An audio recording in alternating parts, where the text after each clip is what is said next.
Let's go ahead and get started. I am Haley here from ProWritingAid, and my guest today is Omar Mouallem. Omar is the founder of PandemicUniversity.com, which is a pop-up writing school in support of writers affected by the COVID-19 pandemic. He's also a journalist, author, and filmmaker, and he's worked for The New Yorker, Rolling Stone, CBC, and Wired, so he's kind of a big deal. He's edited numerous magazines, guest hosted the Canada Land podcast, and co-created a documentary about oil sector suicides. He also co-authored a national bestseller about the Fort McMurray wildfires, and his forthcoming book, which is a travel memoir about Muslims in the Americas, will be published next year by Simon & Schuster. Welcome, Omar. We are so glad to have you. I'm so glad to be here. This is a lot of fun, and like, wow, what a big audience. I just see that number going up and up and up. That's it's a little nerve-wracking, but here we go. So yes, thank you, Haley, for that introduction and for putting on these classes. I think that it's a wonderful resource, kind of in the spirit of Pandemic University, which is this totally fake university, by the way. Please don't think that it's an accredited school, anybody. It's more in line with like Trump University than like Harvard.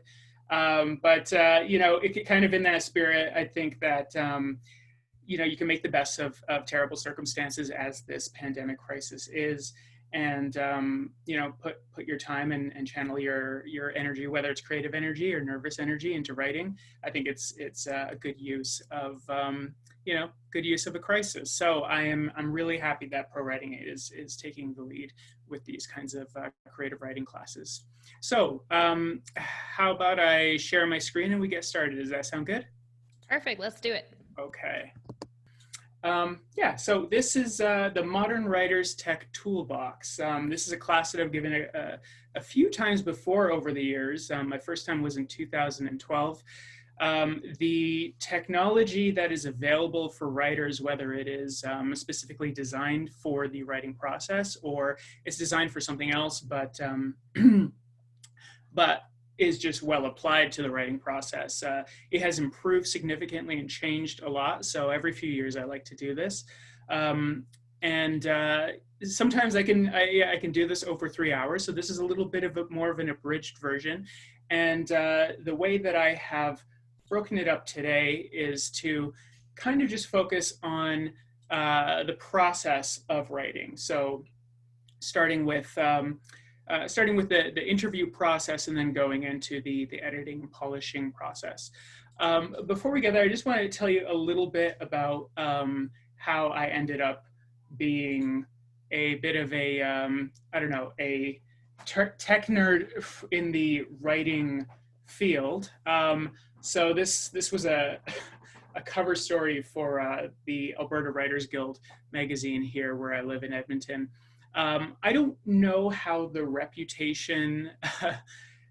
reputation kind of like preceded me, but basically, I mean, since I was a teenager, one of my first jobs was in web design. So I've always, felt very, very comfortable with technology and have always wanted to be a writer. And as I became a professional writer, I've always tried to find a way to make the process, more efficient for me.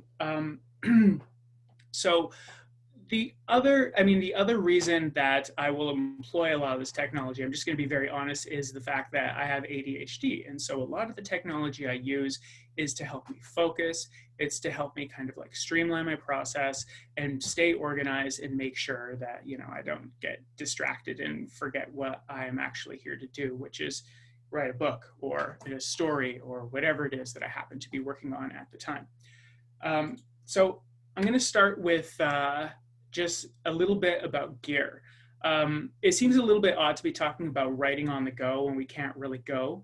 But in pre-pandemic times, I'm sure many of the writers out there understand that it's really important to have sort of like a second workspace when you're working from home. I can hear my toddler downstairs. I've got a newborn that's about maybe a week or two away from also disrupting my piece. So we'll see how that works with the pandemic. But so I would always try to like work out of cafes. I'm also largely a travel writer as well. A good chunk of my income comes from that. So I would be on the road or in the air, a good chunk of the years, sometimes 20% on some years. So I always try to pack basically like a little office in this bag. And so what I have here helps me write wherever I go. I always keep like, one of these dongles here so I can have a HDMI hook up to a secondary monitor, because I find it's really efficient to work off of two monitors. One can have like a transcript or notes, and then one actually has the word processor, and that way you're not getting lost in between windows. And if you're stuck in a hotel, you can just like hook this up to your TV and use it as another monitor. And I always carry like a little mini HDMI. I always carry like an external backup battery for my laptop. This goes by a USB-C port. This is really handy on airplanes if there's not a charger, because you're flying coach or whatever.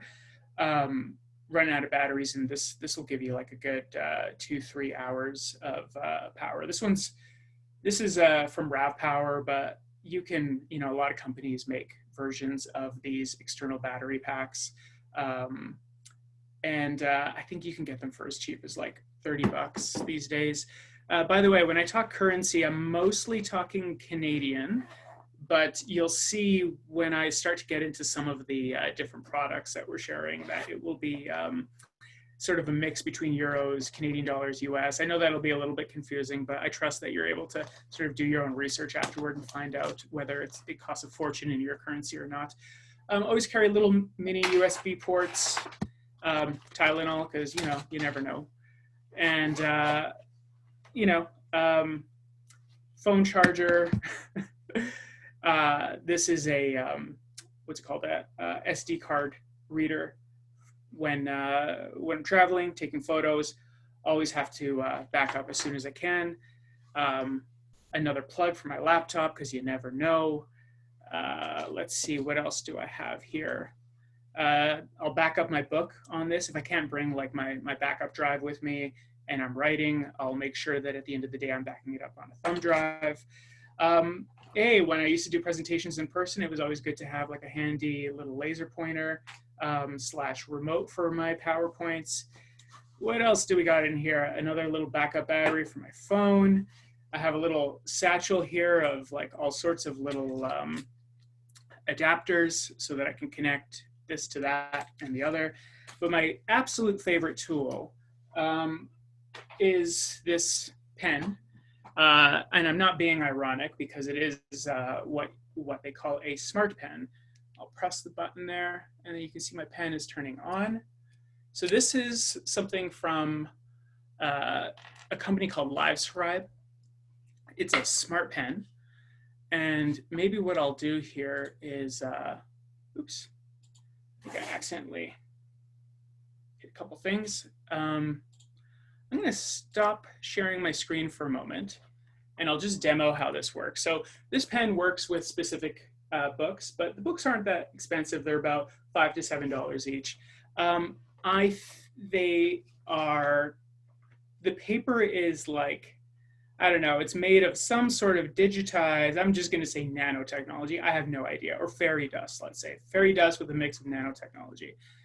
And what you can do essentially is you'll see that there are little buttons on this paper, and you can press record with the pen. You heard that little beep. And then what's happening is it's recording as I speak. So as I speak, it is recording. Now, what's actually also happening is, hit stop there, the voice is, or rather the recording is synced up to the ink itself. And so when I touch the ink, so as I speak, it is recording now. So you can hear that, I hope. If this sounds, kind of like a frivolous tool, keep in mind I'm a journalist and a creative nonfiction writer. I do a lot of interviews. A lot of interviews are an hour, 2 hours. I've done 4-hour interviews. Sometimes the interview is really just getting people warmed up. you have to sift through a lot of information often to get the quote that you want, to get the stories that you need to tell this story properly. And so what this allows me to do is take some really good shorthand notes, star things, circle things, and that way when it comes time to transcribe, or when if I'm on a tough deadline, I just need to get the quotes that I need, I can just go directly to where it was on there, listen to it. I can also slow down the speed of the recording so that it's easier for me to transcribe, that kind of stuff. There's all sorts of other things that you can do with this pen, the Echo Smart Pen. Now, it has some other really cool features as well. Happy to see some people very excited about the pen in the group chat there. Let me just get my share screen back up. And I'm going to be toggling around a lot of different apps and software, so bear with me in these little awkward moments in between. Here we go. Echo desktop. And Haley, do you see that? It's okay, great. So this is what the software for the Smart Pen, the LiveScribe Smart Pen, looks like. There are a few different ways to access your recordings. One is that you can actually look at the different notebooks, and you'll see that I've been using it for quite a while. These are all my different notebooks that I've accumulated since, I think about 2011, maybe, is when I got the Smart Pen. Or I should say my first Smart Pen, because that one kind of crapped out on me after about 5 years, and I got a new one. But anyhow, so these are my different notebooks. I'll open this one. It says Chicago. Now, I don't know if my audio on my computer is shared. So if it is not, what I'm going to do is just stop the share screen. Can you hear that, Haley? Haley, do you hear that at all? Not really. No. Okay. Okay, that was a no, I assume? Yeah, still a no. Okay. I'm going to share screen again, but this time I'm going to make sure I connect audio. Share computer audio. Great. Okay. Let's try this again.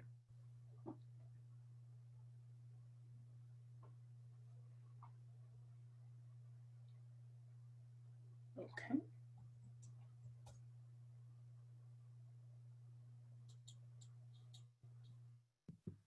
We can hear now, I think, but it might have frozen.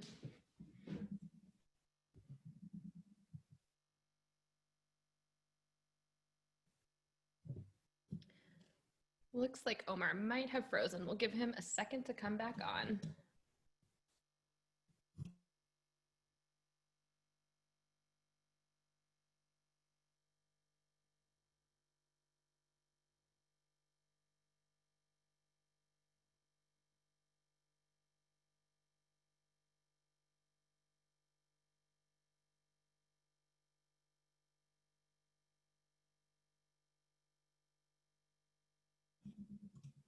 All right, guys, it looks like, yeah, technology, pros and cons, exactly. It looks like Omar froze. Don't worry about it. I will check in with him, and he should be back very shortly. Hold on.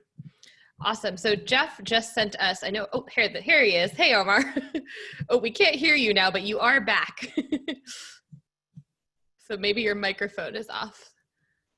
We were just saying the pros and cons of technology, right? Still no hearing, still no sound. But we can see all the cool notes. While Omar is sorting out his sound, Jeff Miller sent us the Echo Pen in Amazon, so we can take a look. Oh, I think we can hear maybe now. Can you? Yeah, now we can hear. Yep. Okay, sorry about that. I have not shared the audio before on a share screen. So now that I've done that, I know that Zoom doesn't like it when you do that. But anyway, let's proceed. So let's hope that you can hear the audio. Can you hear that? So as it went on. Yes, we can. Yep. Okay. So now what's going to happen is you're going to listen to the interview that I gave, and just keep an eye out for the ink It was here. totally from the Bible. It was What from you're the book. They were seeing doing is- things, helping the homeless You're and people seeing that me didn't take have my coats. notes in real This time. changed this guy, Jeff Ford. He just changed. He was different. So, you know, what that's good for, I mean, is really, you know, up to you. I mean, I think that there is, I guess, some some value in kind of reliving some interviews as closely as possible when you're, you know, writing creative nonfiction. But essentially, there's like a little sensor in here, and so it does record the you know, your note taking in real time, and it syncs it up to the audio, as I was saying. And then I guess another way of coming back to your audio is through here. So these are all my audio tracks. And this is kind of a she knows about the Malay revolt, and she thinks it's embarrassing that not more Bahians know about it. She is from Salvador. She converted when she was 42 years old. She has 3 kids. Originally, they came to support her. She was... So there you go. So this is just kind of like the basics of the Echo Smart Pen. Thanks someone for sharing the link in there, and I'll move on. So, okay. So while we're on interviews, I'm going to share my phone and take you guys through my favorite recording app. Now let's get my phone up there. And Haley, do you see my phone? It's starting. Yeah, I think we have got a recording app going. Excellent. Okay, so this is called Tape a Call Pro. For a long time, journalists have really struggled with the transition to cell phones. In newsrooms, you know, everyone had their own office line, and you would have like sort of a built-in phone tap that you would plug into your recorder.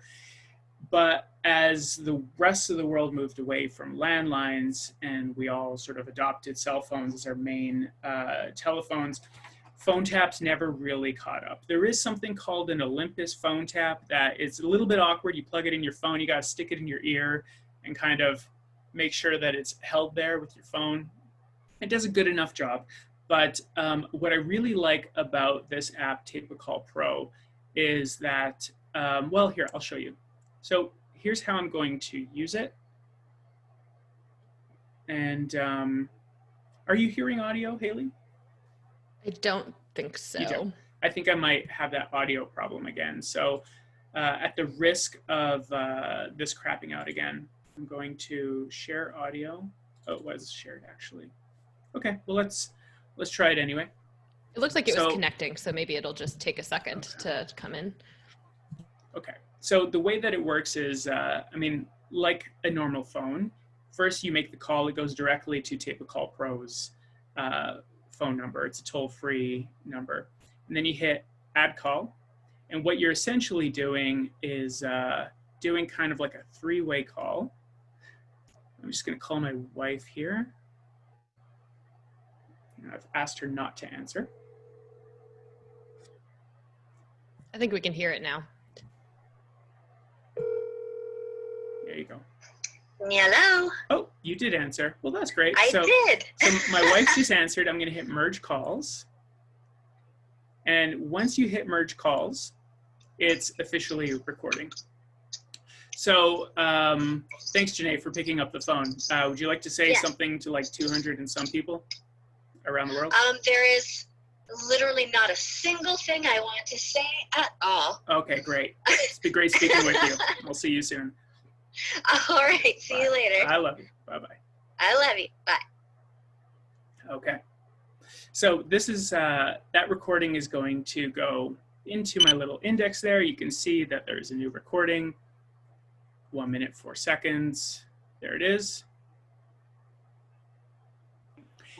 It is saved in the cloud, I believe. Don't quote me on that, actually. But I think I have the subscription that records in the cloud. One thing I really like about it is that you could very easily share it here. You could upload it to your different cloud drives. You could share a URL if you need to share it publicly. I don't do that myself, but maybe there's a reason to. And then other things that you can do with it. I'm going to come back to this a little later. You can upload it to different audio apps. So I'm going to upload it to this one called Otter. And I'm going to come to that a little bit later. And I'll put that aside for now. So that's Tape a Call Pro. One of the more essential tools, I think, for nonfiction writers, reporters, anyone who does academics, anyone who does the kind of like very heavily research-based writing. Though, of course, I mean, fiction writers do a lot of that as well, too. So, okay. I'm going to bring up my PowerPoint again and just, oh, actually, I have one more tool. Increasingly, we are being asked to sort of, as writers, we are being asked to kind of, or suggested that we sort of find multiple formats, mediums for our work. A good way to get the most out of your research is, of course, to do something that is both for radio or podcast and in print, in which case you might want to invest, and this is a little bit more expensive, but this is a Zoom 4HN. It's a radio quality mic. I have a little arm here because I also have my desk rigged up for a radio studio, so I could kind of pull that down. You can see the pop screen there. That's a really nice high-tech tool that radio professionals use. I invested in it when I started to do a little bit more podcasting myself, podcast interviews and stuff. So you might want to invest in one of those as well. So here are the three things I just covered. There's the LiveScribe Echo Smart Pen. It starts usually at about US $180, but I saw Amazon has a sale on it right now. Tape a Call Pro is $29 a year. And there are cheaper versions of it, I should mention. And then the Zoom 4H, there are different models of it, of the Zoom microphone, and starts at about 200 and up. Okay, so let's talk about note-taking. I am going to stop my screen there, and I'm going to share my phone with you all once again. Okay.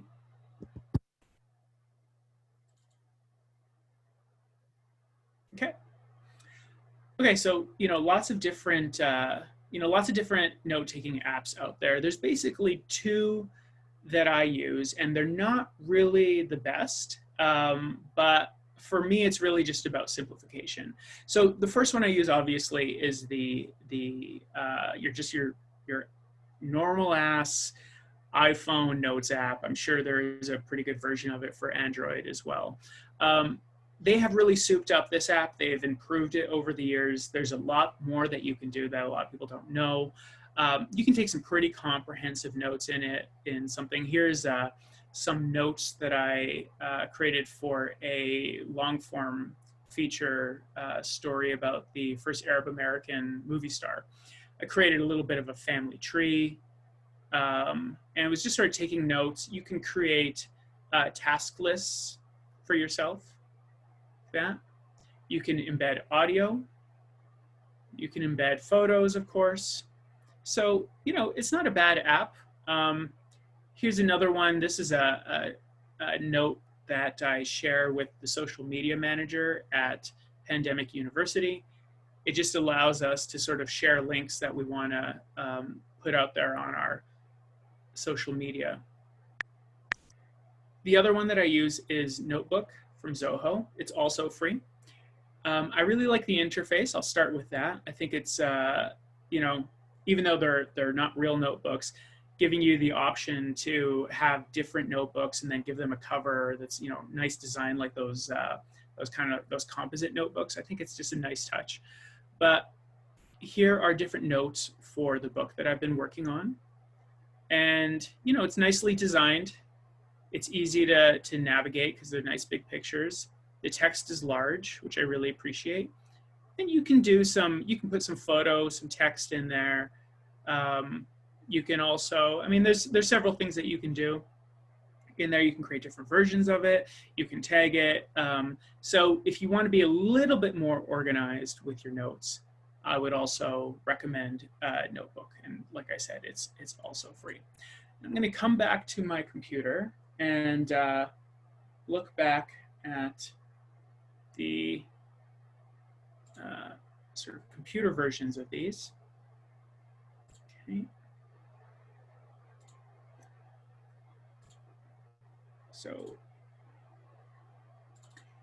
I'll just quickly show you what Zoho Notebooks looks like. Basically the same thing, a little bit bigger.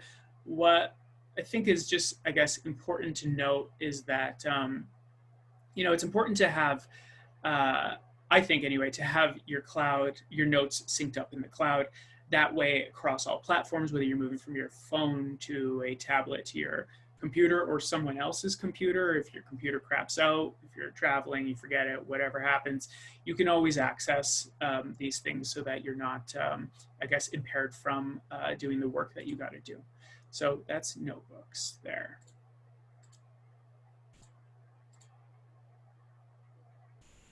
Okay. And now I'm going to bring up my browser and show you sort of the creme de la creme of note-taking tools, which I'm sure not a lot of you already know and probably already use, which is Evernote. So here we go. Now, Evernote is not it is not free. It is $10 to $15 a month US, the last I checked. But you can take some very, very, very comprehensive notes. I mean, I don't even really know the full depth of it because I just find it to be too cumbersome. But here's the souped up version of the Frank Lactine notes that I was showing you. You can embed YouTube videos, pop in, like sort of drag and drop websites in there. Oh, I see my ProWritingAid doesn't like a lot of my note taking.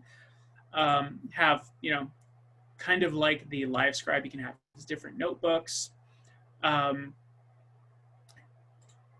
sorts of tools. The way that it works is there is a browser version of it, there's an app version, but I think probably the best way to use it is to get the extension for your browser.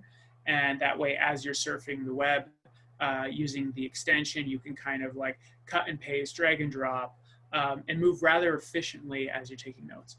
Like I said, I don't use it. I find it too cumbersome.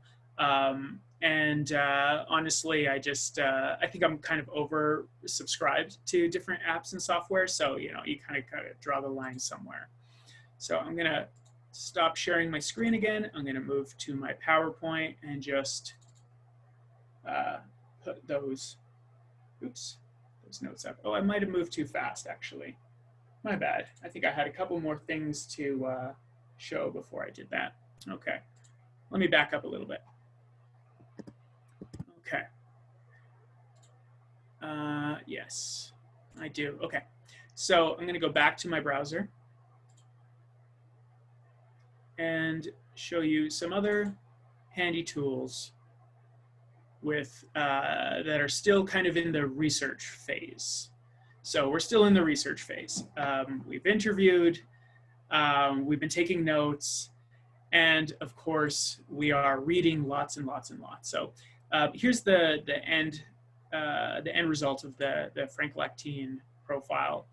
I think that I think it's almost criminal that browsers don't already offer the option to highlight as you go. So it would be really useful as a writer and researcher to find some highlighting tools. So this one is called Snippet that I'm using. You can see that I've already highlighted this part. I can change the color, and then I can highlight some other parts of it as well. Have my own little color coding, just like that. What's great about it, of course, is that it's not just temporary, right? So when I refresh, those highlights are always going to be there. I think that you have to ensure that you do not clear your cookies, Clearing your browser history shouldn't affect it. It's just refreshing. There you go. There are my highlights. They're still there. You know, I mean, this is an amazing tool for when you have to come back to the same material, re-reference it, that kind of stuff.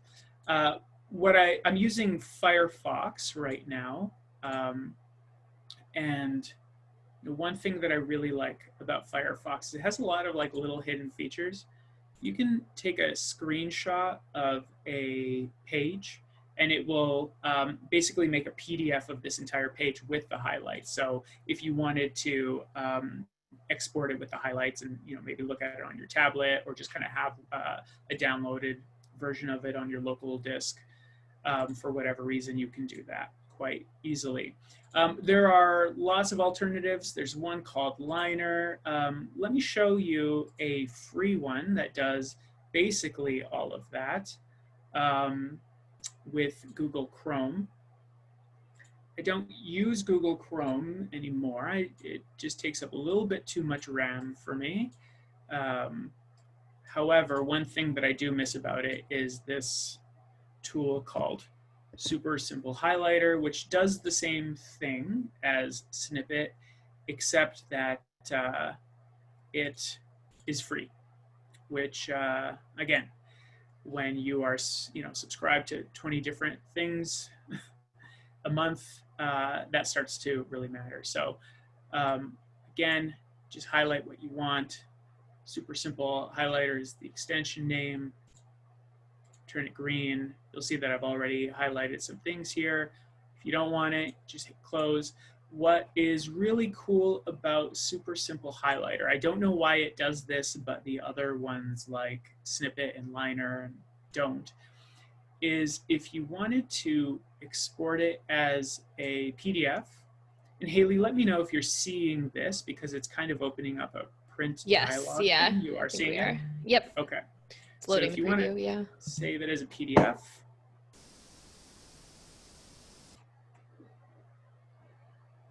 I might have to just describe it to you. Okay, there it is.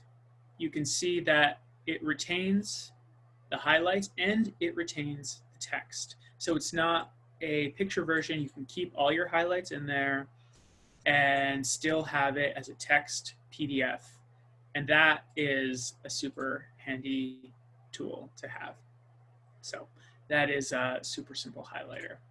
I shall now close my Chrome. Okay. And then the next, I should plug this in. The next researching tool I'm going to share is called Goodreader. This is a tablet app, also on an iPhone, of course, but the best way to experience it is on a tablet because it's made to essentially sort of replicate a little bit of the paper experience. So go, there we go. Trust the computer? Yes. Let's trust the computer. Do you see it at all, Haley? It's still loading the screen share. It's still loading. Okay. Give it a second. I may have to just hold it up for you to see. Let me try one more time here. Not quite. Okay. Still loading. Yep. That's all right. I'm just gonna show it this way. So this is the app right here. It's this little eyeball. And press that. So here is a book, PDF of a book that I was reading for my own book. You can highlight different parts of it. You can annotate, make notes to yourself. You can underline, you can squiggly line, lots of things that you can do. And then you could just sort of export it, send it to your computer, or send it to whomever. When I was working more as a magazine editor, and I was a freelance magazine editor, I saved hundreds of dollars a year on print by not having to print the pages that I was proofreading. So I would actually just export them to Goodreader, and I would proofread. I would just kind of zoom in on a paragraph, and I would proofread as I go along using my fingers. You can see how fine the red lines are. It's really close to just having like a nice gel pen. And then when I was done with that, I would simply just export that, send it to my art director. My art director would insert those into the magazine, and then we would carry on the whole proofing process like that.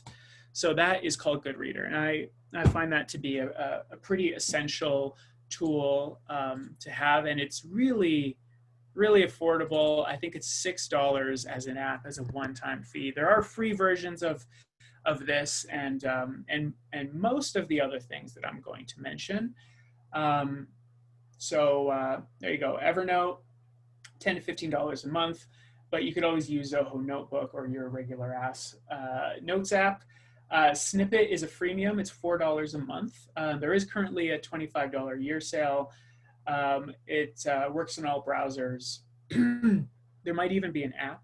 I don't know for sure, but what that would essentially do is like save your articles that you've highlighted so that you can kind of have it as like a reading list.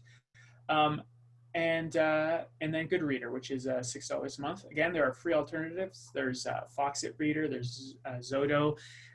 They have not impressed me as much as Goodreader. And like I said, it's $6, one-time fee.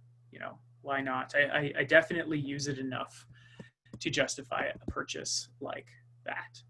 So, okay, now let's move on to my favorite technology ever. When I started to do this Writer's Toolbox class in 2012 or 13, the number one question I would always get asked is there a robot who will transcribe for me? Because that is my least favorite part. Sorry, I might have shared the wrong screen. Let me try again. And, you know, the answer was always kind of like, you know, in your dreams, you know, that will never happen. But it happened fast, and there are now all sorts of options out there. My favorite is called Otter. I believe they still offer the 600 minutes free of tape. You upload your interview or your notes to self, whatever it may be. I do a lot of notes to self. As you saw from my notebook, my penmanship is pure garbage. It's garbage to me. And I tend to forget what I wrote down within like 48 hours. So at the end of the day, I will often like read my notes aloud to Otter, and it will transcribe with kind of astounding, slightly scary accuracy. So this, I believe, was the call that I made to my wife. Like a normal phone. First, you make the call. So you can hear me talking to you guys there a little bit. Okay, let me skip ahead. And once you hit merge calls, it's officially recording. So thanks, Janae, for picking up the phone. Okay, so Janae, for picking up the phone. Would you like to say something to like 200 and some people? Let me go back there. So thanks, Janae, for picking up the phone. Would you like to say something to like 200 and some people? There is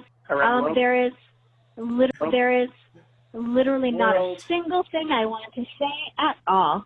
Okay, great. Okay, great. Okay, great.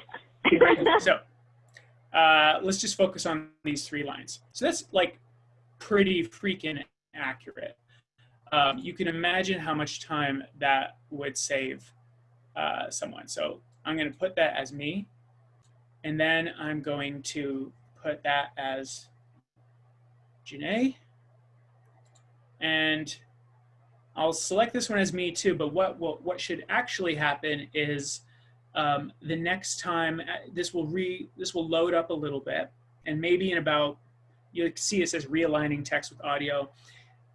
Maybe in about 5 minutes or so, if I were to revisit this, it would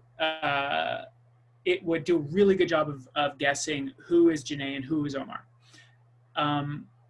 And then, of course, the next thing that you can do is export the text. And just, let's look at these 3 lines here. So it'll give you a exported version of your transcript. You could take out the speaker names, include the speaker names. You could include the timestamps, take them out. You can export it as one big monologue. That's more for like notes to self, that kind of stuff. Oops. Yeah, or whenever you have the same speaker speaking, it will just sort of like merge them together as like one line. Export it as various files, and you're good. So that's Otter. I mean, like the Smart Pen, this was one of those things that when I discovered it, it absolutely changed my my work. Like it just changed the way that I work. It saved me hours and hours and hours a week. Even when I don't have time to transcribe and I'm subcontracting it to a transcriber, sharing these links with them means that they get it done faster and I have to pay less for that kind of transcription service. There are privacy concerns. It is in the cloud.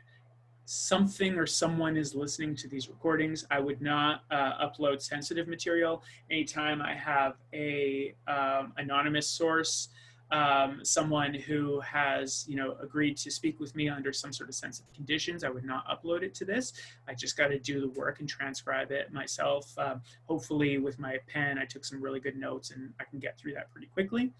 And like I said, $600 of 600 minutes free a month. I don't know what's in it for them. I have to imagine they're building towards some sort of like, I don't know, super robot and, ultimately human apocalypse. But until they get there, I'm just going to keep using it. Another option is Rev. Now, this is a human version of it. So when you use Rev, you are actually hiring a person to hand transcribe or to manually transcribe your interviews.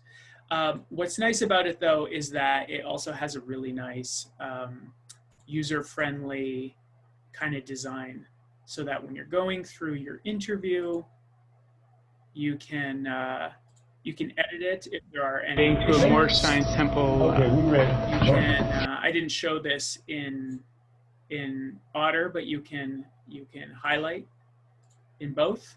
What's nice about this that you cannot do in Otter is that you can annotate, which is pretty important. You can strike out. You can strike out text. There you go. Which is also really important, because a lot of times, like, that helps me, recollect and sort of manage what's important, what's not. But it's a transcript; it has to be verbatim. I still need to keep it there, but by striking it out, I can sort of remove it from the clutter of things without actually. Without altering the veracity of the transcript that way. So, but Rev is not cheap. It is $1 US per minute. So I tend not to use it unless I can get someone else to fund it. Sometimes I've been successful enough to negotiate it into my contracts. If there's a fast turnaround, I will ask them for a little bit of money to hire a human transcriber from Rev, which will essentially do the work. I mean, I think they have a 48-hour turnaround. You still want to give yourself a little bit of time. I have had situations where they did not recognize they could not work through the accent, I guess. It was I think a Southern African-American accent, and whoever the transcriber was, I don't think that they're American themselves, had a hard time. They passed it on to someone who also had a hard time, and they ended up rejecting it, but go figure. So anyway, that is Rev, that's Otter, that's a table called Pro. There are other alternatives to these. Rev has one called Transcription, or has an alternative, or rather a competitor called Transcription Puppy. I had an experience with them that was absolutely terrible, ended up getting a refund. Sorry to say it, but it was just one experience. So maybe they've gotten better. I'll say that their interface is not as nice as Rev. So I think pay the extra 8 cents a minute. That's my recommendation. And then Otter has alternatives to their competitors called Trint and Temi. They work on a different pay scale. Trint is 10 cents per word, that's AI transcribed, and Temi is 25 cents per minute. You know, that with 600 minutes free at Otter, I just don't know how these other places compete, but there you go. I mean, maybe Otter is you know, maybe you know, you pass those 600 minutes and you only got like 10 more minutes that you want to get transcribed. So there you go. And then there's Tape a Call Pro again for you while we're on this topic of transcription interviews. So let's see. We got about 15 minutes here. Let me move to, let's see, are we ready to start talking about writing? Maybe not yet. I think maybe let's talk about, what do you think, Haley? Do you want me to move through some more of these, or do you want to? Yeah, let's do a couple more and then we can jump to questions. For sure. I'm going to rip through these pretty quickly. Here's some stuff on the outlining process. This is called WaveMaker. It is free, wavemaker.cards. You can use it for basically the entire writing process. I don't recommend it for that, just because the saving process seems to be a little glitchy. I feel like I've lost some material on here one too many times, which is once. And it wasn't all that important, but it was enough that I knew that it's good for some things, but maybe for long-term projects, I'm not sure if I would go with it. But what it's really nice for is, I love this timeline tool. I create a lot of outlines for my research. And what is that once you have that outline, you could also start to play with structure a little bit, right? So you can, you know, most stories don't start when the person is born. That is usually a flashback. Let's say it starts with a grizzly bear encounter, and the grizzly bear encounter, you know, makes him think back to his life and creates a little bit of a flashback, let's say, in the story. So you can sort of restructure things that way, like that.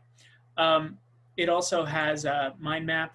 So, you know, you can, create a mind map, create another one, connect them, et cetera, et cetera. You could also do a grid planner, which you can do scene 1, scene 2, and then play around with them a little bit as you're outlining. Oops. Let's see. There you go. Just like that. This is WaveMaker. WaveMaker is free. If you want, and I do recommend it for the outlining stage. Just make sure that you export your files when you're done, and you know, have them saved on your local disk. If you want something more cumbersome, here is BeamG. Now, I just started using this last week, or rather, I just signed up last week. I haven't had a chance to use it for real, so this is just a rough template of something. I put in, you know, 3 beats in a story here. This is just sort of the plot thing. There are lots of stuff you can do with developing character. You give them goals, tasks, wishes, fears. You can compare your characters, or go into sort of this like development mode here, where you add a character, give them an external project, or a problem rather, and so on and so forth. I'm going to come back to plot. One thing that I like about this is that I was showing you how with WaveMaker you can create a timeline and then restructure it for your narrative. But the problem with that is that it doesn't have like an older version of it. So once you start restructuring it, that's just how it looks. But with this, you have a narrative option and a chronology option. So 1, 2, 3, and then on narrative, you can start with different scenes. You know, we can do this memento style and start at the end and go back to the beginning. So that's called BeamG. And then I talked about the importance of distraction blockers. There are a lot of free ones. I think it's really important that, especially in, this, it's not just my ADD, but I think ADHD culture as a whole. It's really important that we have things like, this is called Monastery, where we can create blacklists of the websites that tempt us. You can see I have a little bit of a shopping addiction as well. And we can put those on our blacklist. We can limit them to, let's say, 1 hour a day, something like that, and save that. Or we can create whitelists where, these are the only sites that I am allowed to go to today. So that is called Monastery. There are a lot of free options to this. If you're using Chrome, there's something called Stay Focused. There is a very, very cumbersome version of this called Freedom, which works across platforms. It'll block websites and apps on your computer and then also on your phone, your tablet, etc. But then there's also a free version that I like to use more called Self-Control. And here is what self-control looks like. Can you see that, Haley? Yes, this got me through my college thesis. Oh, good. So there you go. Same thing. You create a block list, you set it for how many hours, and then you hit start.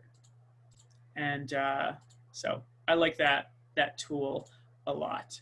Now, I guess we should probably, I know that we're running short on time. Should I get into word processors? I don't know if we have enough time. We might have to have you come back and talk through it feels funny to do this, tech tools for writers thing, but not get to the word processors. But I'll just say them because I think that they're well known enough. One is ProWritingAid. I think you guys have heard of it. Really great for polishing your prose or your drafts. But before you get there, I highly recommend using Scrivener. Scrivener is built for large projects, books, create different chapters, outlines in them, keep all your notes, all your PDFs. For me, working on my book for the past 2 years, I have a Scrivener file for my book that is probably 400 megabytes, but it loads up pretty quickly, and it's great for the drafting process. And then there's also something called Omm Writer, OMM, which is a super minimalist Zen-like word processor that basically turns your screen into like a peaceful landscape. And then you can just kind of write against this very clear background without any distractions. It fills your screen. So that's sort of like the spectrum of alternative word processors. Microsoft Word and Google Docs, they have their place, but I think that, using word processors that were especially built for writers and editors is a godsend. I mean, we should be so lucky to have something tailor-made to us as professionals like that. There are alternatives to Scrivener. It's not free. There are, free alternatives. I mentioned one of them, WaveMaker. There's another one called Ulysses, but Ulysses is a monthly based subscription, and after like a year, you're basically paying more than you would just buying Scrivener. So there you go. All right, are we at a question period? I think we are. And guys, Okay. we won't have time to get through all of them because there are lots of good ones, but I will try to get them all together, and then we'll drop some contact information for Omar and all, his newsletter and all that type of stuff, so that you guys can sign up and stay in contact with him because he's got lots of tools. Okay, so we've had a couple questions about Tape-A-Call, if it works outside the US, and then also if it's iPhone only. I'm Canadian, by the way. So I live in Canada, so it definitely works outside the US. There are some countries it does not work in. I recall a journalist from Kenya telling me that Tape-A-Call Pro does not work for him. I hate to say it, but it's probably, got a pretty good line on Western countries, but, or at least, Western countries, but the rest I can't really say for sure. Awesome. What was and then the second part of that? Does it work on Android? Yes, there's an Android version of that.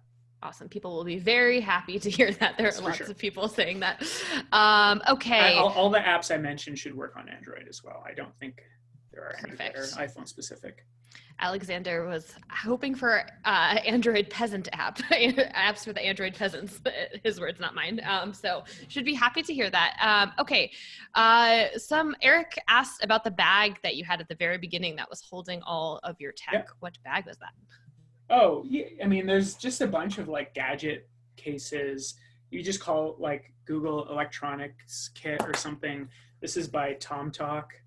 I got it, I think, probably on Amazon, maybe AliExpress. They're cheap. I mean, you can get them for a few bucks on AliExpress and Amazon as well. Different sizes of them. Just find the one that works for you.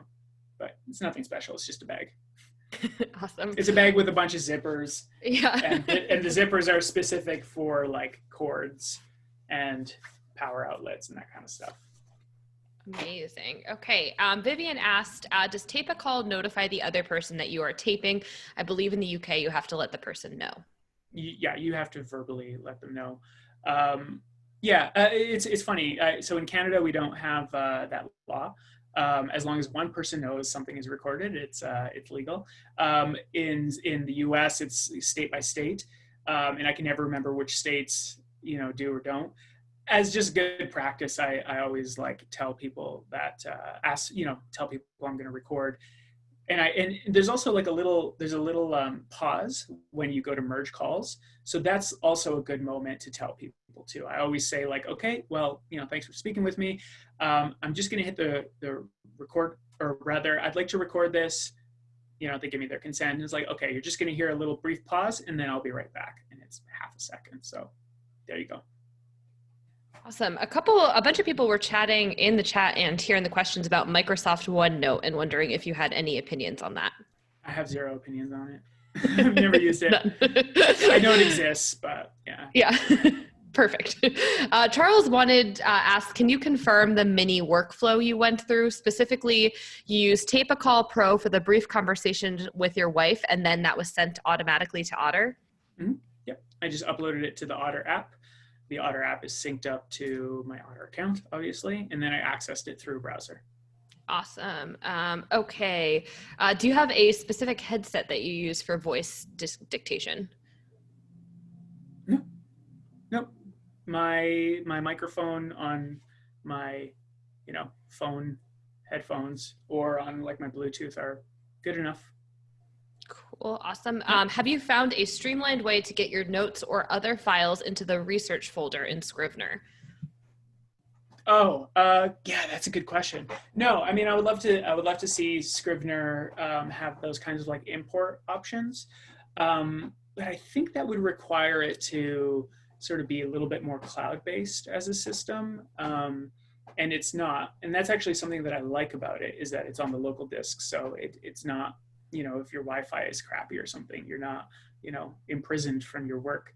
But you can drag and drop, right? So you can drag and drop text files. You can drag and drop picture files, PDFs. I'd be cautious about picture files, especially large ones. It'll really slow down the file. Be selective about it. But no, there's not like an import button that you can pull in from your Google Docs or Dropbox or whatever. That doesn't exist. Awesome. Yeah. Okay, we'll do a couple more. We had a couple questions about other languages. So Eileen asked if Otter can be used in different languages. And then Rebecca asked about Rev, if you've used it to provide subtitles or, translation in a different language for any digital media you've used. Oh, I hate to admit that I'm just such an ethnocentric English-speaking jerk. I actually don't know the answers to those. I don't know the answers. I will say that Otter is really good with accents. A lot of people, a lot of the subjects for my book were immigrants. English was a second language, and I was always really, really, really impressed by the accuracy of South Asian accents or Middle Eastern accents. Foreign languages, I don't know. Sorry, I'm sure there is someone or something out there for some of the larger, for some of the bigger lingua franca second or other languages, but I can't say for sure. Awesome. The Smart Pen, how many hours of recording does it hold? So this is a 2 gigabyte one, and the files are very small. like their MP3 files, they can be, kilobytes to, a few megabytes. So, I mean, I can't say by the hour. I'm sure LiveScribe has that recorded, and there is an 8 gigabyte version, by the way, out there. But I would say that I rarely have to clear off my pen. And of course, by the way, the way that you clear off your pen is that you plug it into your computer, and through the software, you don't delete the audio tracks. You sort of disconnect them from your pen. So it stays on your computer. You can still watch the interview, listen to the interview and kind of watch your notes. You still export it as a PDF. By the way, I didn't mention that you can export those as PDFs. When a fact checker asks for my work, for my notes, it's very easy for me to just like export, send it off. As a journalist, you're supposed to keep your notebooks for 7 years for legal reasons, at least in Canada. I can export my notebooks, the entire notebook, as a PDF and have that on file without, like most of the books on the top 2 shelves there are just notebooks from the last 15 years of my career. So yeah, there you go. Awesome. Okay. And then final question that we'll have time to get to is from Dorothy. And Dorothy asks, would WaveMaker be good for writing sci-fi novels? Yeah, actually. So I didn't go through, I kind of rushed through it. I'm sure it would be great for writing any novels. It was built for writing novels. And it has a community of around it that is very much, it sort of overlaps with the kind of like spec writing community, genre writing community. It's a little bit gamified. I didn't go into the different features. You can set like word count goals for yourself, that kind of stuff. And you could do some character development, some, outlining. So yeah, I mean, the kind of rich worlds that you need to build in sci-fi, I think that you could do it with WaveMaker. But like I said, the saving process is just not intuitive. So make sure you know how you're saving, where your files are backed up. There is an unfortunate sync button that makes it really easy to like overwrite files without paying too much attention, if you're not paying too much attention. So it's a really good free service, but you have to really know what you're doing on that last bit. Everything else very intuitive, but that last bit, you really need to pay attention to what you're doing. Awesome. Well, thank you so much, Omar. People have just been loving this in the chat. They've said they found it extremely helpful. Thank you guys all so much for attending. I'm going to drop into the chat a bunch of things. So our sign up list, as well as the events coming up. We have an event coming up on Thursday. I'm also dropping in for Omar, Omar's sign up to learn more about Pandemic University's summer session, as well as a special deal for that if you decide that you want to participate. And I'll send all of these out in our follow-up email with the recording as well. Thanks for sharing that. Yeah, we had a really successful spring semester. We are rebooting in early July with 14 more classes that you can enroll in as a suite, or select this class or that. It's everything from poetry to journalism to podcast writing. And we have a really exciting suite of instructors that we'll be announcing in about 2 weeks. Awesome. It looks like Carmen in the chat has come to Pandemic University. And it was amazing. We have some alumni. That's great. So I just dropped it one final time. Thank you guys again so much. We will send out the replay tomorrow, as well as all of these links so you can connect with Omar and stay connected with us. And thanks, guys. Have a great rest of your day. Thanks, everyone. This is fun. Bye.